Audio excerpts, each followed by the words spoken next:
Assalamualaikum warahmatullahi wabarakatuh.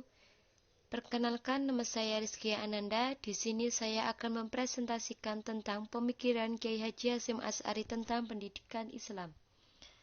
Biografi Kiai Haji Hasyim Asy'ari.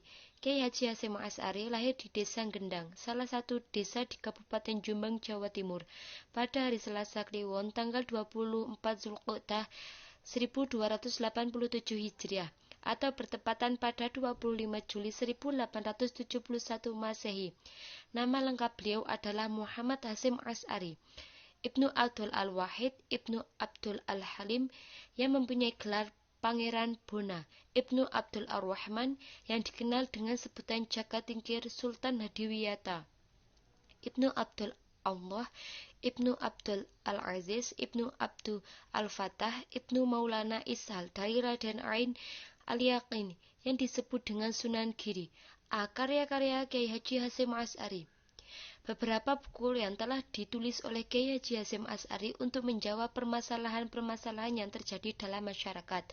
Misalnya, dalam permasalahan akidah ataupun tauhid.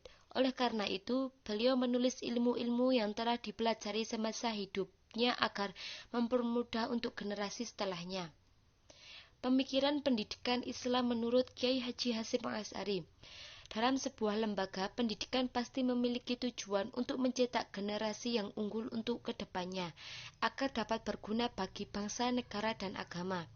Menurut Kiai Haji Hasyim Asy'ari, yang lebih diutamakan dalam sebuah pendidikan itu adalah etika, namun tidak menghilangkan aspek-aspek pendidikan yang lainnya. Pendidikan akhlakul karimah sangat diutamakan karena itu adalah salah satu usaha untuk mendidik diri atas dasar keyakinan ataupun keimanan yang akan membawa kehidupan yang lebih baik. Salah satu karya yang telah ditulis oleh Kiai Haji Hasyim Asy'ari tentang pendidikan yaitu Adab Al-Alim wa Al-Muta'alim fi ma yastahad ilah al-muta'alim fi ahwal ta'alum wa ma yattaqaf al-mu'alim fil maqamat ta'alimih. Dalam kitab ini menjelaskan bahwa tata krama seorang pelajar dengan pengajar. Ma'arif Syafi'i, kacamata putih dalam Muhammadiyah, sejarah pemikiran dan amal usaha tim pembina Al-Islam dan Kemuhammadiyahan, Yogyakarta, Tiara Wicana 1990. Kitab tersebut terdiri dari 8 poin penting yang menjelaskan tentang etika pembelajaran, antara lain sebagai berikut. 1. Keutamaan ilmu serta keutamaan belajar mengajar. 2. Etika yang harus diperhatikan dalam belajar mengajar. 3. Etika seorang murid terhadap guru. 4. Etika murid terhadap pembelajaran dan hal-hal yang harus dipedomi bersama guru. 5. Etika yang harus dipedomi oleh guru. 6. Etika guru ketika akan mengajar. 7. Etika guru terhadap muridnya. 8. Etika terhadap buku atau alat yang digunakan dalam pembelajaran. Pembahasan terhadap masalah pendidikan lebih beliau tekankan pada masalah etika dalam pendidikan, meski tidak menafikan beberapa aspek pendidikan lainnya. Di antara pemikiran beliau dalam masalah pendidikan adalah A. Signifikasi pendidikan. Beliau menyebutkan bahwa tujuan utama ilmu pengetahuan adalah mengamalkan. Hal itu dimaksud agar ilmu yang dimiliki menghasilkan manfaat sebagai bekal untuk kehidupan akhirat kelak. Terdapat 2 hal yang harus diperhatikan dalam menuntut ilmu, yaitu pertama, bagi murid hendaknya berniat bersuci dalam menuntut ilmu. Jangan sekali-sekali berniat untuk hal-hal duniawi dan jangan melecehkan atau menyepelekannya. Kedua, bagi guru dalam mengajar ilmu hendaknya meluruskan niatnya terlebih dahulu, tidak mengharapkan materi semata. Agaknya pemikiran beliau tentang hal tersebut di atas dipengaruhi oleh pandangannya akan masalah sufisme atau tasawuf, yaitu salah satu persyaratan bagi siapa saja yang mengikuti jalan sufi menurut beliau adalah niat yang baik dan lurus. Belajar menurut Kiai Haji Hasyim Asy'ari merupakan ibadah untuk mencari ridho Allah, yang mengantarkan manusia untuk memperoleh kebahagiaan dunia dan akhirat. Pendidikan hendaknya mampu menghantarkan umat manusia menuju kemaslahatan, menuju kebahagiaan dunia dan akhirat. Pendidikan hendaknya mampu mengembangkan serta melestarikan nilai-nilai kebajikan dan norma-norma Islam kepada generasi penerus umat dan penerus bangsa. Umat Islam harus maju dan jangan mau dibodohi oleh orang lain. Umat Islam harus berjalan sesuai dengan nilai dan norma-norma Islam.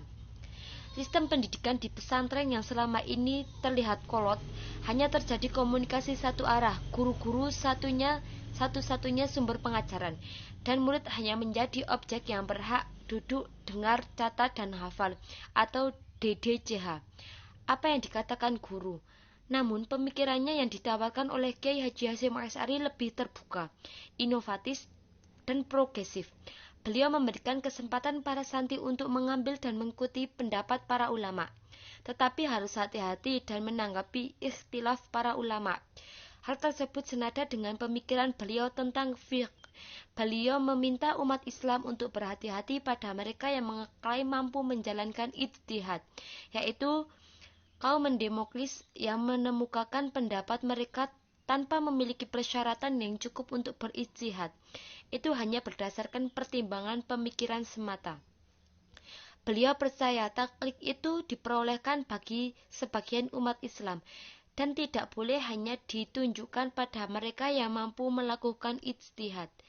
Etika terhadap buku, alat pelajaran, dan hal-hal lain yang berkaitan dengannya.